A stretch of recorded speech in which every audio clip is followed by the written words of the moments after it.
옆에 사람에게 주의 사랑으로 사랑합니다 인사하십시다. 주께서 우리 예배를 받으신 줄 믿습니다. 우리가 지금 저는 계속해서 이 팔복을 보고 있습니다. 이 팔복은 흔히 보면은 이 마태복음의 5장, 6장, 7장 전체 가운데 첫 번째 부분에 해당합니다. 이 세 가지 석장, 이것을 우리가 보통 말하기를 산상수훈이다 이렇게 많이 말하죠. 산에서 제 아들에게 말씀하신 말씀이다. 그래서 붙이기도 한 것입니다. 그런데 이 석장 전체는 한마디로 말하면 예수 그리스도를 믿는 사람들, 하나님의 나라의 시민권자인 우리들이 이 세상에서 살아갈 때 어떤 삶을 살아야 되는가를 말씀한 것이 바로 이 산상수훈입니다. 그 가운데서도 제일 첫 번째에 해당하는 것이 팔복이죠. 제일 먼저 8가지의 복에 대해서 말씀을 하는 것입니다. 이것은 지금 끊임없이 보았던 것처럼 이 세상에서 말하고 있는 이 복과는 개념이 전혀 다른 것입니다. 그런데 가만히 뜯어보면은 이 8가지의 이 복을 받은 사람이라면은 사실은 가장 복된 사람인 것을 우리가 깊이 알 수가 있습니다. 처음에 심령이 가난한 자부터 시작해서 오늘 이제 긍휼히 여기는 자까지 이 5가지를 보고 있는 것이죠. 다음에 우리가 또 3가지를 더 볼 겁니다만은 이 8가지는 우리의 삶에서 끊임없이 나의 것 되게 하고 평생을 살아가는 우리의 신앙의 기초가 될 필요가 있는 것입니다. 그러면은 이것은 정말로 가장 복된 사람이다라고 하는 것을 가면 갈수록 알게 될 것입니다. 재물이 많은 사람도 건강한 사람도 또 여러 가지 면에서 이러이러한 사람들이 복이 많다라고 말할 수 있겠지만은 그러나 그 모든 것보다 훨씬 더 높게 본질적으로 그리고 깊이 있게 폭넓게 복을 받은 사람으로 말하는 것이 이 팔복의 문제입니다. 오늘은 그 중에서 5번째 긍휼히 여기는 자에 대한 복을 말씀했습니다. 긍휼의 복을 말씀했죠. 긍휼히 여기는 자에게 있는 복은 뭐냐면은 긍휼히 여김을 받을 것이다 이렇게 말씀을 하고 있습니다. 오늘은 긍휼에 관해서 보기를 원하는 것입니다.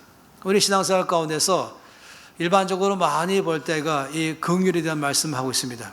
일반적으로 긍휼과 은혜를 많이 말씀하죠. 은혜와 긍휼이 있을지어다.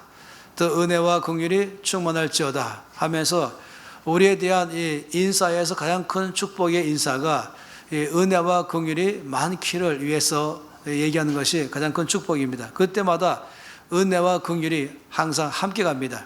이 2가지의 이 단어, 우리 모두 깊이 알아야 될 은혜와 긍휼은 마치 손 같은 것이, 손은 하나이지만은 손등이 있고 손바닥이 있습니다. 그래서 하나이면서 어찌 보면 또 서로 반대처럼 보이는 것입니다. 이런 면을 보통 말할 때에 동전으로 많이 말하지요. 이 동전은 하나이지만은 한쪽 면은 그림이 있고 한쪽 면은 숫자가 있습니다. 그래서 우리가 이 같은 내용을 말하면서 또 정반대적인 모양이 보이는 것이 동전의 양면이다 이렇게 말한 것입니다. 이 은혜와 긍휼은 그런 면에서 이 동전의 양면 같은 손의 손등과 손바닥 같은 이런 것입니다. 여러분의 잠깐 동안 은혜와 긍휼에 대한 의미부터 말씀을 드리기를 원합니다. 은혜는 받을 수 없는 중에 받는 것, 받을 만한 조건이 안 되는데 받는 것, 받을 만한 자격이 안 되지만 받는 것, 이것을 은혜다라고 말합니다. 예를 들어 말한다면 하나님의 아들과 딸이 되는 것, 이것은 은혜인 것입니다. 우리가 어떻게 무엇을 열심히 살아왔다고 해서 자녀 되는 게 아닌 것입니다. 우리가 뭔가 열심히 뭔가 선을 행했기 때문에 자녀 되는 게 아닌 것이죠. 이것은 전적으로 하나님이 우리 가운데 주시는 은혜인 것입니다. 일방적으로 주시는 선물인 것입니다. 받을 수 없는 중에 받는 것, 받을 만한 조건도 안 되지만 받을 만한 자격이 없지만 받는 것, 이것이 은혜인 것이에요. 영원한 생명을 얻는 것, 이것도 또한 은혜인 것입니다. 축복을 받는 것, 이것도 은혜인 것입니다. 모든 우리 신앙생활에 가장 기반은 이 하나님의 은혜가 기반으로 되어 있습니다. 그런데 이 긍휼은 반대입니다. 긍휼은 마땅히 받아야 되는데 받지 않는 것, 받을 수밖에 없는데 그런데 받지 않게 하는 것, 이게 긍휼입니다. 예를 들어 말한다면 이 영원한 심판, 이것은 피할 길이 아무도 없습니다. 어떤 사람도 이 심판을 피할 방법이 없는 것입니다. 또 하나님의 진노, 하나님의 심판, 또 영원한 사망, 이것은 우리 모두가 마땅히 받아야 됩니다. 왜냐하면 이 땅에서 말씀하기를 모든 사람이 죄를 범하였음에 하나님의 영광이 이르지 못하더니 라고 말씀했죠. 의인은 없나니 한 명도 없다라고 말씀했습니다. 모든 사람이 다 죄인입니다. 그리고 죄의 싹은 사망인 것이죠. 그 마땅히 받아야 될 것은 사망인 것입니다. 하나님의 진노요 또 심판인 것입니다. 그런데 이것이 우리 가운데 이르지 않게 하신 것입니다. 내가 받아야 될 진노, 내가 받아야 될 사망, 내가 받을 수밖에 없는 이 심판을 나에게 이르지 않게 하신 것, 나에게 받지 않게 하신 것, 이것을 하나님의 긍휼이다 이렇게 말한 것입니다. 은혜는 받을 수 없는 중에 받는 것이고 긍휼은 마땅히 받아야 되는데 받지 않는 것이 긍휼인 것입니다. 이 두 가지는 물론 전부 다가 하나님의 사랑이 얼마나 크신가를 잘 말해 주는 것이죠. 하나님의 사랑의 기초가 돼서 하나님의 은혜가 나오는 것이고 또 긍휼이 나오는 것입니다. 우리 모든 신앙생활에 은혜와 긍휼은 우리 모든 삶의 기본적인 것으로 되어 있는 것입니다. 그런데 또 이 긍휼을 좀 더 이해하려면은 야고보서 말씀도 이해할 필요가 있습니다. 우리가 봤던 야고보서 말씀에는 긍휼을 행하지 아니하는 자에게는 긍휼 없는 심판이 있겠다 이렇게 말씀했습니다. 그러면서 거기에 긍휼을 행하라 이렇게 말씀을 하고 있는 것이죠. 야고보서 전체 내용은요, 행함의 믿음을 말씀하고 있습니다. 야고보서 이렇게 말하고 있죠. 행함이 없는 믿음은 죽은 믿음이다. 너의 행함으로 너의 믿음을 보이라 이렇게 말씀을 했습니다. 그러다 보니까 우리 모든 기독교의 이 기본적인 신앙이 오직 믿음 아니겠습니까? 사람이 행위로 구원받는 것이 아니라 오직 믿음으로 구원받는다라고 말씀하다 보니까 이 야고보서는 다르게 말한 것이 믿음이 아니라 행함으로 믿음을 보이고 행함이 없는 믿음은 죽은 믿음이다 이렇게 말하니까 한동안 야고보서가 성경에서부터 제외되어야 된다 이런 논란이 많이 있었습니다. 그렇지만은 사실은 그런 게 아니거든요. 이 로마서에서 말하고 있는 믿음에 대한 것과 야고보서에 말하고 있는 행함은 사실은 아까 말씀드린 것처럼 손 같은 것이거나 동전 양면 같은 것입니다.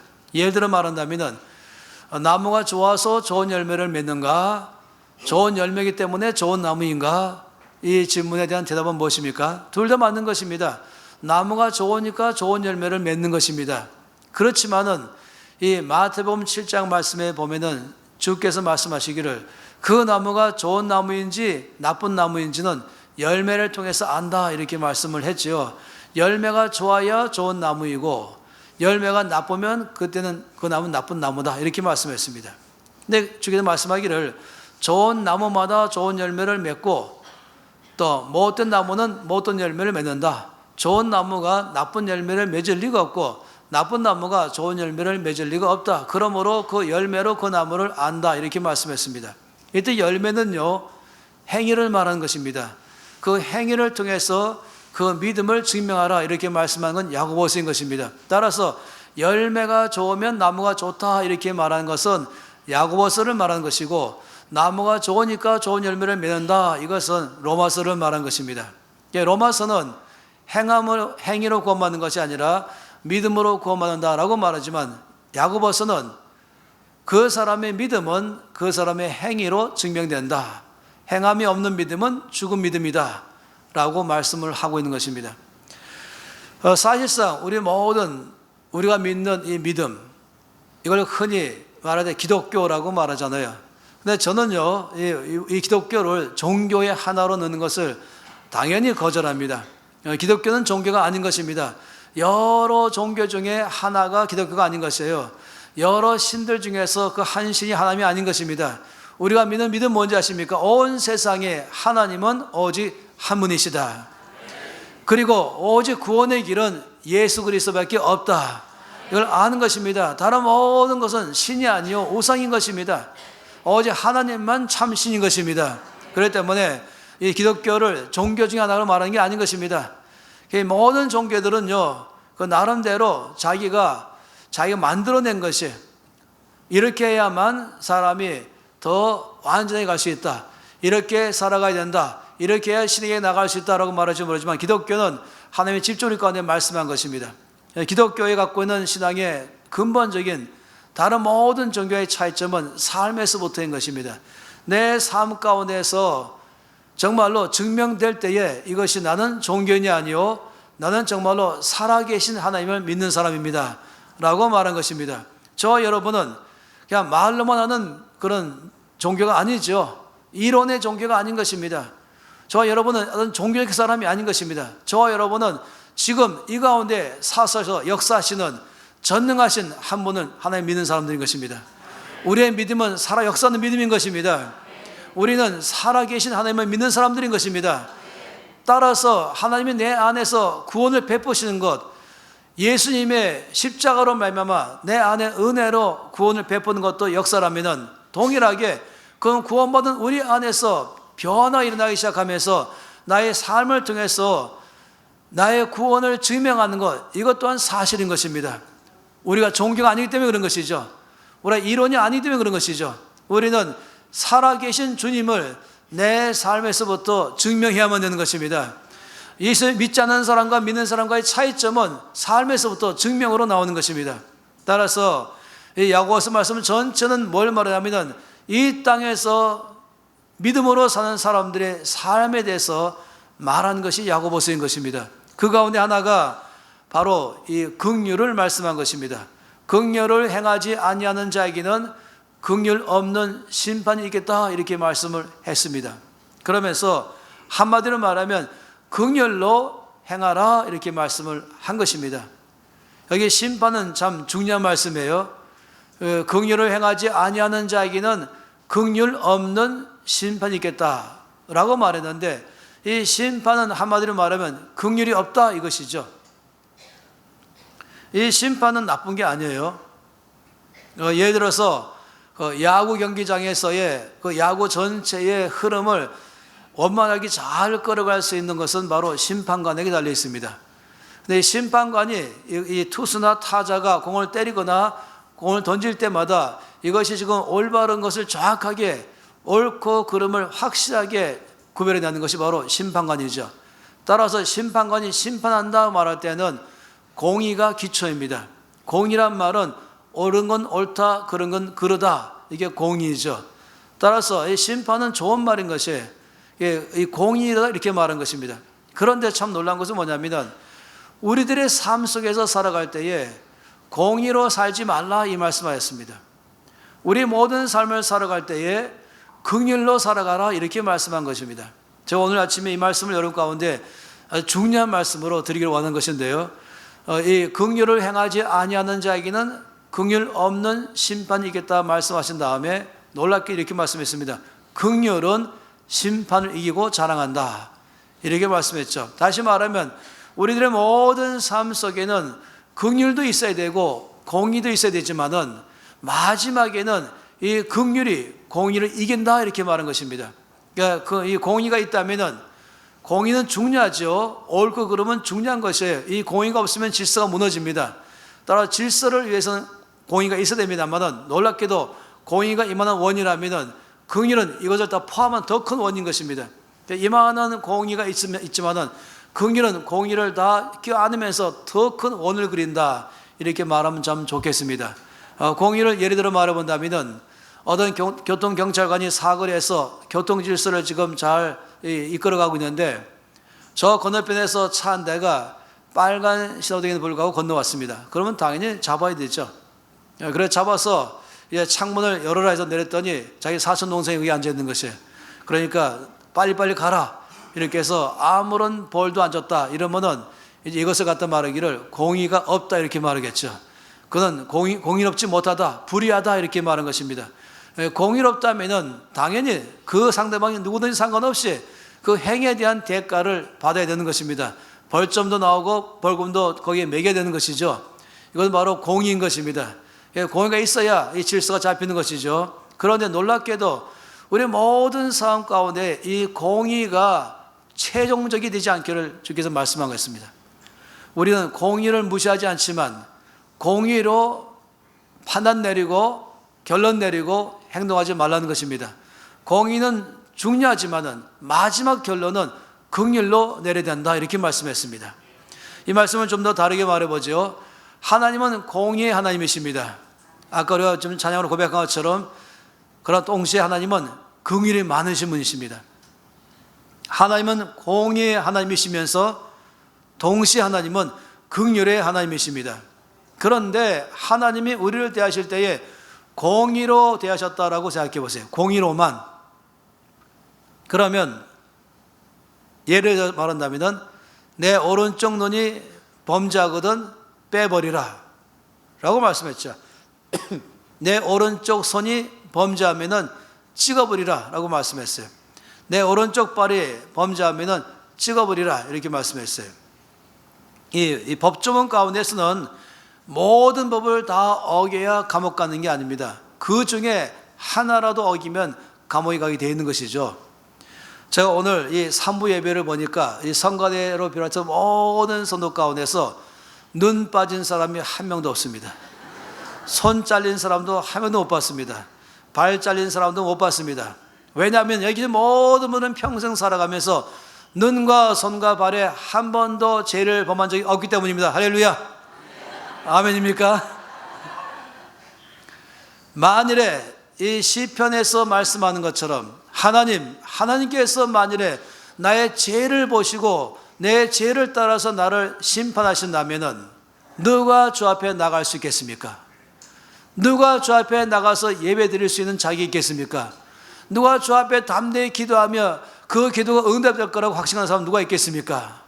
이렇게 말한 것이면 누가 자신만만하게 나는 구원받을 수 있으면 말할 수 있겠습니까? 그런데 우리 모두가 다 하나님 앞에 담대히 나아갈 수 있는 것은 하나님은 긍휼이 많기 때문에 그렇습니다. 하나님은 용서하시기 때문에 그렇습니다. 이렇게 말한 것입니다. 여러분, 하나님은 공의를 절대로 무시하지 않으세요. 하나님 우리 모든 사람들을, 우리 모두가 죄로 말미암아 죄의 삭은 사망인데 우리가 마땅히 받아야 될 사망은 받지 않게 하시고 우리가 절대로 받을 수 없는 생명을 우리 가운데 주셨습니다. 우리가 마땅히 받을 저주를 받지 않게 하시고 오히려 우리가 받을 수 없는 축복을 받게 했습니다. 우리가 마땅히 받을 수 없는 이 진노 안에서 오히려 떠나게 하시고 우리를 하나님의 축복 안으로 옮기셨습니다. 이게 왜 그렇습니까? 우리 모두가 다 이 어둠으로 끝날 것인데 우리를 어둠에서 빛으로 옮기셨습니다. 그럼 잘못하면 하나님은 공의롭지 못하시다, 눈 감아주셨는가? 죄에 대한 대가를 치르지 않게 하고 저주와 심판과 사망과 어둠에 있지 않게 하고 오히려 그것을 면하게 한 다음에 생명으로 빛으로 축복으로 옮긴 것은, 하나님의 자녀 되게 하신 것은, 그러면 하나님은 공평하지 않으신가 하는 것이에요. 그런데 여러분 놀랍지요? 하나님은 공의로우십니다. 하나님은 공평하십니다. 어떻게 하는지 아십니까?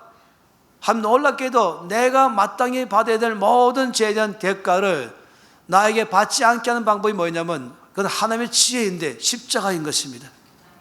죄 없으신 그 아들 예수 그리스도를 이 땅에 보내셔서 나의 모든 죄로 받아야 될 저주와 진노와 심판을, 모든 슬픔과 고통을 다 그 아들 예수에게로 옮겨버리시고 그리고 거기서 아예 끝내버리셨죠. 그냥 옮긴 정도가 아니에요. 마지막에 십자가에 죽으실 때는 예수님은 아들이 아니었어요. 바로 죄인이었죠. 엘리 엘리 라마 사박다니, 이 말은 나의 하나님 나의 하나님 어찌하여 나를 버리시나이까. 예수님께서는 이 땅에서 제 아들에게 배반당해도 견딜만 했지만은 그 십자가에서 받는 모든 고통과 모욕도 다 참았지만은 마지막 십자가 위에서 아버지를 바라볼 때에 더 이상 나를 살아가는 아버지가 아니라 아주 준엄한 심판자로서, 공의의 심판자로서 예수님 아들 바라볼 때는 그냥 죄를 전 죄인으로 보시면서 저주하려는 자로 끝내신 것입니다. 그래서 예수님의 가장 슬픔이었었죠. 아버지로부터 버림받는 건 그냥 슬픈 것이었죠. 왜냐하면 하나님은 철저하게 100% 우리 모든 죄에 대한 결과를 다 예수께로 옮기시고 100% 다 담당해서 끝내게 하셨습니다. 그렇게 하심으로 나에 대해서는 너는 죄 없다 말씀하실 때 하나님이 의로우신 것입니다. 나를 의롭다 하시면서도 하나님 의로우신 것은 십자가가 바로 하나님을 의롭다 하시고 십자가가 나를 의롭다 하신 것입니다. 십자가는 하나님은 나의 모든 죄를 다 해결하신 것을 말하는 공의의 재판 심판이요, 십자가는 또한 죄인 나로 하여금 죄 없다고 말씀하시는 하나님의 은혜인 것입니다. 십자가 안에는 하나님의 공의가 있고 십자가 안에는 하나님의 긍휼이 있는 것입니다.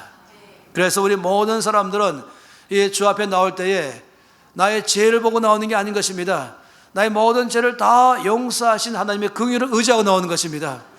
여러분, 우리 모든 신앙생활은요, 즐거워야 되는 것이에요. 우리 신앙생활은 이 자유가 충만한 것이에요. 우리 신앙생활은 기쁨이 넘치는 것입니다. 우리 신앙생활은 늘 우울하고 눌려있고 절망과 슬픔이 있는 게 아닌 것입니다. 왜냐하면 우리 모두 가운데는 이미 하나님께서 나의 모든 죄와 행위에 대한 대가는 십자가에서 끝내게 하시고 나에게 더 이상 이르지 않게 하시고 오히려 하나님의 은혜가 임하게 하셨습니다. 하나님의 긍휼이 임하게 하셨습니다. 우리 주 앞에 나올 때마다 나의 죄를 보고 나오는 게 아니라 주 앞에 나올 때마다 십자가를 보고 나오는 것입니다.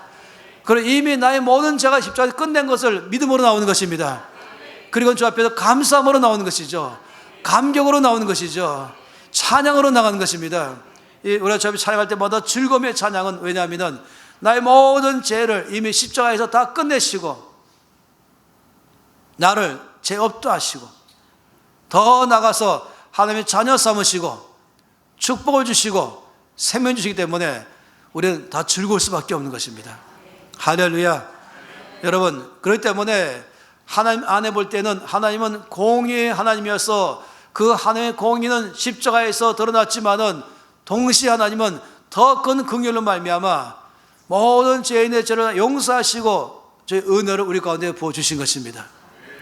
따라서 우리가 여기 와 있는 것이고 앞으로도 주님의 은혜와 긍휼을 의지하면서 우리는 살아갈 것입니다. 우리 아까 찬양 보았던 것처럼 주님께 말씀한 내가 너를 절대로 버리지 아니하리라, 내가 절대로 너를 떠나지 아니하리라. 무슨 자격으로 그런 말을 들을 수 있습니까? 주님의 은혜와 긍휼 때문인 것입니다. 내가 항상 너와 함께하리라, 나의 의로운 손으로 너를 붙들어 줄 것이다, 내가 너를 도와주리라. 이 말씀 무슨 자격으로 받을 수 있습니까? 전적인 하나님의 은혜와 긍휼인 것입니다. 십자가에서 나의 모든 걸 다 해결하신 주의 큰 은혜 긍휼인 것입니다. 이것이 나를 여기까지 오게 했습니다. 변화를 줬습니다. 앞으로도 더 변화가 일어날 것입니다. 앞으로 더 많이 더 큰 기쁨이 일어날 것입니다. 더 큰 은혜가 임할 것입니다. 왜냐하면 주님께서 갖고 있는 긍휼과 은혜 때문인 것입니다. 우리 신앙생활의 기본인 것이에요. 여기 기독교의 기본인 것이에요. 이 기독교는 즐거움의 종교요, 기독교는 은혜의 종교요, 기독교는 감사가 충만하며 기독교는 생명이 넘치는 것입니다. 그렇기 때문에 주님 말씀하기를 그러면 너희는 서로 어떻게 대해야 되겠냐 이것이에요. 그러면 하나님께서 나에 대하여 공의를 행하셨지만은 그 공의를 십자가에서 대신 다 행하게 하셔서 나에게는 긍휼을 베푸시고 더 나가서 은혜를 베푸셨으니 그러면 나는 어떻게 살아야 되겠냐 하는 것이에요. 당연히 우리도 서로를 대할 때에 공의로 대하지 않고 긍휼로 대해야 된다 이렇게 말씀한 것입니다. 그렇기 때문에 긍휼히 여기는 자는 복이 있나니 긍휼히 여김을 받을 것이며 라고 말씀했습니다. 긍휼을 행하지 아니하는 자에게는 긍휼 없는 심판이 있을 것이요 라고 말씀한 것입니다. 그러니까 둘 중에 하나이죠. 긍휼을 행하지 아니한다, 다시 말하면 모든 관계 안에서 공의로만 사는 것입니다. 옳은 것, 그른 것 이렇게 살아간다면 그러면 나에게 돌아오는 것은 긍휼 없는 심판, 공의만 있을 것이다. 그러나 긍휼히 여기는 자는 긍휼히 여김을 받을 것이다. 여러분, 이것은 황금률이지 않겠습니까? 그래서 전체 가운데 다시 말하면 여러 많은 법 중에서 최고의 법, 황금률, 이렇게 말 골든 로우라고 말하는 이것은 뭐냐면은 마태복음 7장 12절에 만일에 너희가 섬김을 받기를 원한다면 먼저 섬겨라. 대접받기를 원한다면 먼저 대접하라. 긍휼히 여김을 받기를 원한다면 먼저 긍휼히 여기라, 이 말씀인 것입니다. 그러니까 남에게 대접받기를 원하면 먼저 남을 대접하라. 이게 바로 하나님 나라의 가장 중요한 법인 것입니다. 그래서 긍휼히 여김 받기를 원한다면 늘 먼저 남들을 긍휼히 여기라, 이렇게 말씀을 하는 것입니다. 여러분, 이 나라는요, 공의가 있어야 나라 질서가 잡힙니다. 그러나 교회는요, 긍휼이 충만해야 됩니다. 교회 안에서는 이 긍휼로 넘치게 우리 모든 다 하나님의 긍휼 안에 살고 있습니다. 2명, 3명씩 모이면은 우리는 거기서 남의 허물 얘기할 것이 아니라, 남의 실수 얘기할 것이 아니라, 우리 모일 때마다 격려와 칭찬과 위로와 소망이 말해야 되는 것입니다. 용서가 있어야 되는 것입니다. 용납이 있는 것입니다. 허물을 덮어주는 것이에요. 그러나 여기서 항상 잊지 말아야 할 건 뭐냐면, 그렇다고 해서 무조건 허물을 덮는다, 이건 아닌 것이에요. 먼저 공의가 있어야 되는 것이죠. 십자가 있고, 십자가는 공의와 긍휼이 같이 가는 것처럼 모든 게 공의가 있지만은 마지막 결론은 긍휼인 것입니다. 만일에 누가 잘못을 행했다면은 그 잘못을 깨어진 마음을 가지고 내가 이렇게 잘못했습니다라고 말하는 게 바로 교회 안에 갖고 있는 큰 은혜이죠. 교회는 용서해 주세요라고 말할 수 있는 게 은혜인 것입니다. 이 세상은 그렇지 않을지 몰라도 여러분, 교회 안에서는 무서워하지 마십시오.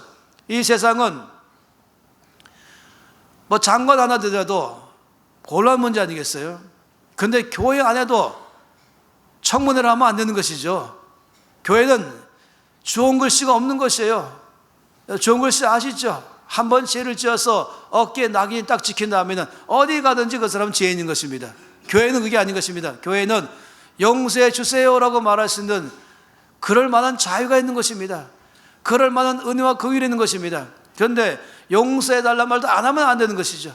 하나님께서 어떻게 누구를 긍휼을 베푸십니까? 하나님은 용서해 주세요 하는 사람에게 긍휼을 베푸신 것입니다. 아버지, 저는 죄인입니다. 저의 죄를 용서해 주시옵소서. 이것이 예수님을 영접할 때 출발점 아니겠습니까? 마찬가지로 온 교회 안에는 이 긍휼이 충만한 교회 공동체는 먼저는 용서해 주세요라고 말할 수 있는 그런 자유가 있는 곳, 그럴 만큼의 여지가 있는 곳, 이것이 바로 교회 공동체인 것입니다. 여러분, 오해하지 마십시오. 이 세상처럼 교회는 그런 것이 아닙니다. 혹시 여러분이 교회 안에서도 변명만 하지 마십시오. 숨기지 마십시오. 있는 그대로 말하실 수 있습니다. 그런데 놀라운 것은 이 교회는 긍휼이 있는 것입니다. 항상 그때는 무슨 말이 나옵니까? 용서해 주세요 라고 말하면 용서합니다 라고 바로 말하는 것이죠. 용서합니다 말하고, 당신을 불쌍히 여깁니다 말하고, 당신을 도와주겠습니다 말하는 것이죠.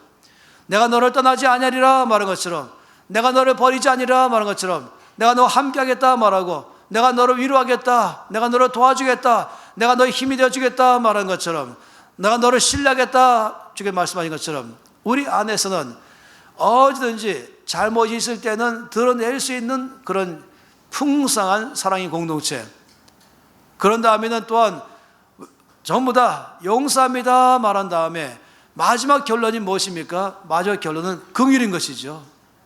결론이 공의가 아니라 죄를 지었으니까 죄값을 받으라 이것이 아니라 용서해 주고, 다시금 기회를 주고, 다시 위로해 주고, 다시 격려해서 더 나은 미래의 삶으로 살아가도록 돕는 것이 바로 교회 공동체인 것입니다. 우리 모든 신앙생활이 하나님과 나 사이가 은혜와 긍휼이 기반이기 때문에 이런 사람들이 모인 것이 교회고, 교회는 이 세상과는 달라서 여기 은혜와 긍휼이 기초인 것입니다. 공의가 없다고 말하는 게 아니라 공의가 중요하지만 마지막에는 은혜와 긍휼로 나가시 바로 교회 공동체인 것입니다. 그러면은요, 이 교회는 기쁨이 충만할 것이고, 사랑이 넘칠 것이고, 따스함이 넘칠 것이고, 웃음이 있을 것이고, 그리고 거기는 치료될 것이고, 성장할 것이고, 변화가 될 것이고, 그 세상을 바꾸는 공동체 될 걸 믿습니다. 그래서 말씀하기를 이 긍휼히 여기는 자는 복이 있다라고 말씀했습니다. 그러니까 저 여러분 가운데서는 우리 신앙생활 가운데 가장 중요한 것은 다른 사람들을 대할 때마다 긍휼히 여기는 삶을 살기로 선택하는 것입니다. 아버지 하나님이 나를 대할 때에 긍휼로 대하신 것처럼 나의 모든 죄를 무시한 건 아니지만은 십자가에서 철저하게 해결하셨지만은 나를 대할 때는 용서로 나를 대하시고 나를 용납하여 대하시고 나를 이해해 주시고 나를 불쌍히 해 주시고 그리고 나를 위로하시고 그래도 나와 함께 계시고 그리고 나에게 힘과 용기를 주시는 분 바로 하나님 아버지이십니다. 우리는 그 위에 다 있습니다. 그래서 은혜 위에 있고 긍휼 위에 있습니다. 그러므로 우리는 서로를 대할 때 그렇게 대하는 것이에요. 믿는 사람들이 믿지 않는 가정 안에서 은혜와 긍휼로 산다면 거기 생명이 일어날 것입니다. 아내가 남편을 남편한테 대할 때마다 맨날 잘못만 따진 것이 아니라 그걸 넘어서서 용서해달라고 말하고 용서합니다 말할 수 있는 그게 필요한 것이죠. 용납해주고 이해해주고 다시 함께해주고 소망으로 격려하고 또 끊임없이 함께 서서 주께서 역사할 줄을 믿으면서 격려해주는 것, 이것이 바로 이 가정 안에 필요한 것이고 형제 사이에 필요한 것이고 교회 안에 필요한 것이고 이런 믿는 사람들이 이 사회 안에 갔을 때에 모든 사람을 대할 때마다 이 긍휼로 대한다면 그러면 주님이 영광 받을 줄 믿습니다. 정말 빛과 소금의 역할은 바로 여기에 있는 것입니다. 우리 모든 공동체의 기반은 긍휼로 행하는 데 있는 것입니다. 그러면 이 안에서 하나님의 사랑이 풍성하게 될 것입니다. 하나님의 은혜가 풍성하게 될 것입니다. 그래서 갈수록 더 많은 이 속에서 웃음과 기쁨과 저희가 넘칠 줄로 믿습니다. 할렐루야. 옆에 사람에게 좀 말씀해 보세요. 긍휼로 살겠습니다. 또 반대 사람에게도 긍휼로 살겠습니다. 다 함께 손 높이 드십시다. 이 말씀 앞에 응답하기 위해서 이 시간 기도할 땐 두 가지 기도하고 싶어요. 하나는 감사 기도하고 싶습니다. 하나님 아버지 앞에, 왜냐하면 나를 대하실 때에 은혜로 대하시고 긍휼로 대하시니 참으로 감사합니다. 나의 모든 죄와 허물은 십자가에서 다 완전히 공의로 처리하시고 나에게는 긍휼로 대하시고 은혜로 대하시니 참으로 감사합니다. 그리고 또한 아버지, 나도 앞으로 모든 사람을 대할 때마다 긍휼로 대하겠습니다. 아버지가 나를 긍휼히 여기신 것처럼 나도 긍휼히 여기는 삶을 살겠습니다. 나의 가정 안에서, 교회 안에서, 아니면 또 온 사회 속에서 아버지 믿는 자의 나의 삶은 이 긍휼의 삶을 살아가겠습니다. 다 함께 동성으로 기도하시겠습니다. 아버지, 참으로 감사한 것은 나의 온 삶 가운데 아버지께서 항상 긍휼로 대해주신 참으로 감사합니다. 내 모든 삶을 대하실 때에 긍휼히 여기는 삶으로 살아가기로 결정합니다. 아버지, 영광받아 주시옵소서. 찬양받아 주시옵소서. 하나님 아버지, 저 앞에 나올 때마다 말할 수 없는 주님의 은혜와 긍휼을 힘입고 나옵니다. 내 모든 죄에 대한 하나님의 공의가 십자가에서 드러나게 하셔서 그 안에서 내 대신 주께서 받으신 모든 고통과 저주와 질병과 사망을 다 받으시고 아버지, 나에게는 주의 은혜를 부어주셔서 감사합니다. 긍휼을 부으시니 감사합니다. 나의 죄는 이미 사해졌습니다. 나는 저주에서 축복으로 옮겨졌습니다. 사망에서 생명으로 옮겨졌습니다. 어둠의 빛과 옮겨졌습니다. 나는 새 생명과 놀라운 은혜와 사랑 가운데 살게 하시니 감사합니다. 아버지, 또한 이 놀라운 긍휼을 입은 우리가 가정 안에서, 직장 안에서, 사회 안에서, 또 교회 공동체 안에서 이 긍휼을 베푸는 자의 삶을 살기로 결정합니다. 주여, 긍휼히 여기는 자는 복이 나니 긍휼히 여김을 받을 것이요, 이 말씀의 역사가 이 새가난교회 공동체는 모든 선도 가운데 그대로 일어나게 할 줄로 믿습니다. 주 예수 이름으로 기도합니다. 아멘.